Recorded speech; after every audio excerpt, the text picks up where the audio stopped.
everything is taking a major hit, and crypto took a bad hit, and it's been getting beaten up pretty bad. Even Bitcoin's getting beaten up. But this is the market. This is the ship sinking. You look at the graph of inflation. I mean, it's 8.2, it's 8.4, it's 8.6, worse than it's ever been since World War II. Consumer prices are skyrocketing. Yo, I hope you guys are ready for August. Ugh. But you know, I'll say this: while the regular people are suffering under this, big, massive financial institutions are getting free cash from the Federal Reserve, and to the tune of how much, we don't even know. Trillions of dollars. Probably. It's off the books. Off the books. They're buying up property. Some of these big firms, they're buying houses for people. They're offering 30% premiums because the money doesn't matter. The number amount doesn't matter. What matters is they get the land from you. Dude, this is what has been bothering me. If my crypto value goes down 100 or 90%, but they get all the funny money from the Federal Reserve, they can just buy it up with funny money. Bro, I've been saying this. It's unconscionable. I don't think these... Sorry to interrupt you. I was saying this a month or so ago. Probably not as eloquently as I could have because I'm not like a crypto expert. But I want to point out to people that the federal centralized banking system that allows them to effectively expand the money supply on a whim, they can just buy crypto from people. They can buy as much as they want and control the market. Yeah, they can engineer because they're behind the exchanges. A lot of the crypto exchanges are actually not working on behalf of the customers because they have all the data that can kind of predict what is going to happen. They know where all the leverage points are. So they're betting against customers. Yeah. But I don't want to get wrapped up too much in the crypto stuff. The point is the entirety of the market. Like right now, the market's dropping.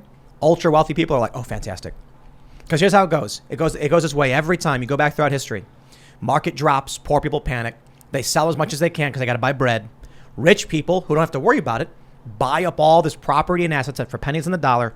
Then the market goes back up and they own it all. Yeah, and then they sell it when it's on top. That's another. If you're a banker, if you're working at the Federal Reserve, you're able to predict when assets are going to be at their highest and their lowest. Why wouldn't they take advantage of that? It's natural that they would. So this is not capitalism. This is feudalism 2.0. This is a new way of indentured servitude that we're all going through right now, whether we like it or not. Some people say that might be a hyperbolic statement, but how else could you explain what's happening right now in the real world with so much pain, with so much suffering, with economic inequality that's being driven by these people, and then they have the gall to come out publicly and say corporations are greedy. Right. It's all their fault. I want to mention real quick. During the November 2020 election cycle, we were regularly hitting over 100,000 concurrent viewers on this show. Yeah, it's wild. Now right now we have about 41,500 people. So it's a lot of people. This is great, and you guys rock. My question is, those 60,000 other people who'll be watching in real time, where'd they go? Are they paying attention still? Because everybody pays attention when the election happens. Where are you at now? Because I'm willing to bet a lot of these people voted for Biden. Not every person who watches. Most of them probably voted for Trump, to be honest. But I've seen so many people who have told me, one, they vote for Biden, and two, they did watch at some point during the election. And I'm just like, how does that happen? Like, how do you watch our show? And there were, a lot of moderate people watch. Well, no, I just remember this under Obama when I was very, pro-Obama when he was first elected. And first of all, I love that the show keeps me grounded on both the left and the right, because hearing you, Luke, talk about the corporations, I was like, got it. I'm pro-gun, so I can use it to kill the rich. That's not true. That's not true. I'm kidding. I think that I remember everyone voted for Obama, and they were like, change, hope, we're set, everything is great. And then they just stopped holding him accountable. And then he just got kind of more centrist. The Obamacare wasn't at all, there was nothing like universal health care about it. It wasn't socialized medicine. It was, there was some good stuff, but it was a lot of like corporate. And I think people just, they treat elections like sports, and they're excited and they're gossipy and they're watching shows like this because they feel like they're a part of something where they can actually make a difference, because one day they go in and their voice is heard and blah, blah, blah. And then they just leave because it's not fun. And they don't want to hold people accountable, because that's where it gets hard. That was the 2008 election was the prime example of reality TV meets political elections. I know exactly what you're talking about. People had this fervent exuberance for hope and change. They voted for Obama. Obama got in, and then they wanted him to do it. But the president cannot do anything. Their job is to make sure it doesn't go crazy. Yeah. They veto stuff, and if we had posed a revolution against the financial markets and taken control of our monetary supply, Obama would have let it happen. Yeah. He wasn't a president that would have stopped us, but he couldn't do anything on his own. Yeah. They know where he lives. Well, and I think we were talking about this before we went on air. Maybe we were talking about this earlier, Tim, where it's like the people who voted for Biden should be. Oh no, I was talking about this with Taylor. The people who voted for Biden should be the most tuned in, should be the most outraged, should be the most wanting to hold him accountable, because they're like, this is our guy, this is our fault. We need to keep him in line. So I guess what I was trying to say before is there's a lot of people who aren't in politics right now. They come in, and I think it's fairly obvious. You know, the 2020 cycle was massive. It was Trump. They come in, they hang out, they watch. Something happens. Now we're all still here at the front of the ship. But all those people have walked away and at the lower decks, and they're playing, you know, they're doing their thing. They're feeling the heat. They're feeling the pain. They're watching the ship sink.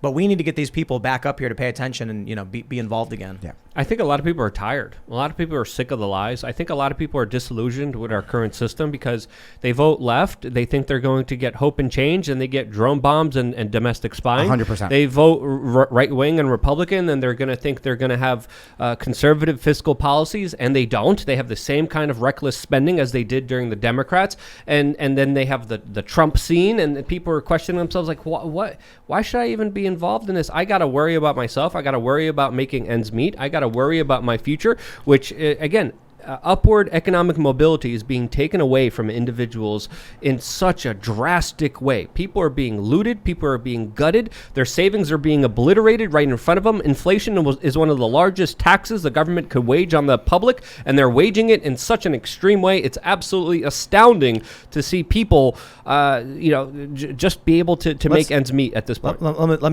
me tell you, if you didn't know, Jamie. First, I'll ask you some questions. Okay. How's the economy doing? Pretty bad, bud. Pretty bad. How are the American people faring with these high gas prices? You know what? I'm gonna go out on a limb and say they're not doing great. So the U.S. government sent $12 million, I believe, to Pakistan for gender studies programs. Is gender studies code for gas money for Americans? It's not. Is it Pakistani for just kidding? So, but here's the reason.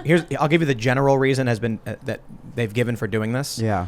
Is that the U.S. by giving money away, it makes people use it and retains confidence in the U.S. dollar. So the idea is, let's just give out all this money around the world. Then everyone will be like, I got U.S. dollars, I can use it. Yeah, but I think that's the premise of modern monetary theory, that they're going to invest in production. And what they're doing is they're putting it in bank accounts and getting interest, or they're buying crypto and putting it in Panama. Like, it's not...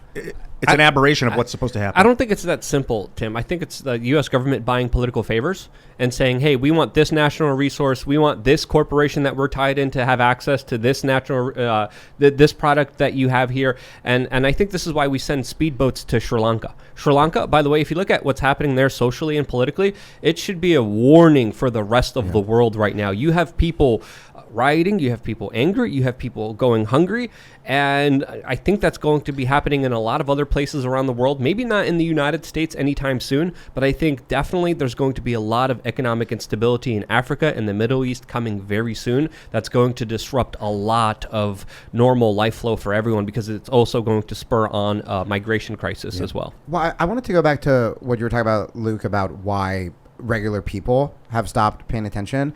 And I was thinking about it. I wonder if it's because we have become such a reality TV show world when it comes to how we digest our politics, that going after a Trump tweet because Trump tweeted something mean is easy.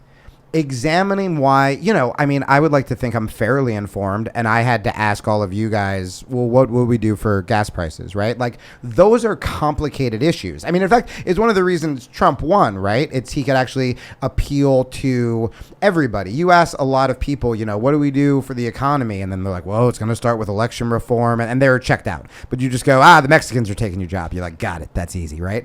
And so I wonder if with the Biden stuff, I think part of it is they're like, my guy won.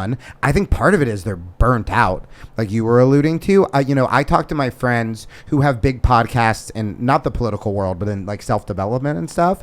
And they're just like, dude, in a couple years, people aren't even good. Like, Trump burned people out, like all those tweeters and stuff. That now that it's Biden, even though the country isn't doing well, there's nothing.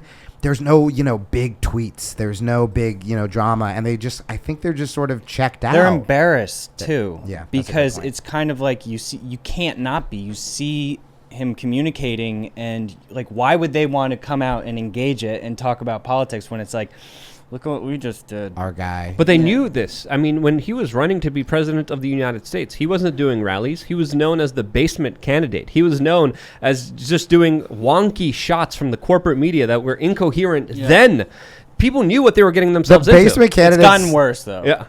I don't think people did. Yeah. I told this to Bannon. Trump was anti-elected. People were voting against Trump, not for Biden. There's definitely I a agree with feeling that's happening on the other side of the TV screen. It's really disturbing when you realize how connected things are, and that, no, this is all here with you right now. This is you. This is all coming. It's here. We are here together. Even though there's a screen between us, this is it. It probably also, sorry, Tim, it has to, with like why it's 40K versus 100K, has to do with the algorithms. I mean, it's like what is being promoted at certain times, or do you truly think that it's like organic thing? I think the crazy thing is how right now we talked about it last week with Republicans just responding to everything Democrats say. Welcome to our special weekend show, Sunday Uncensored. Every week we produce 4 uncensored episodes of the Timcast IRL podcast exclusively at timcast.com. And we're going to bring you the most important for our weekend show. If you want to check out more segments just like this, become a member at timcast.com. Now, enjoy the show.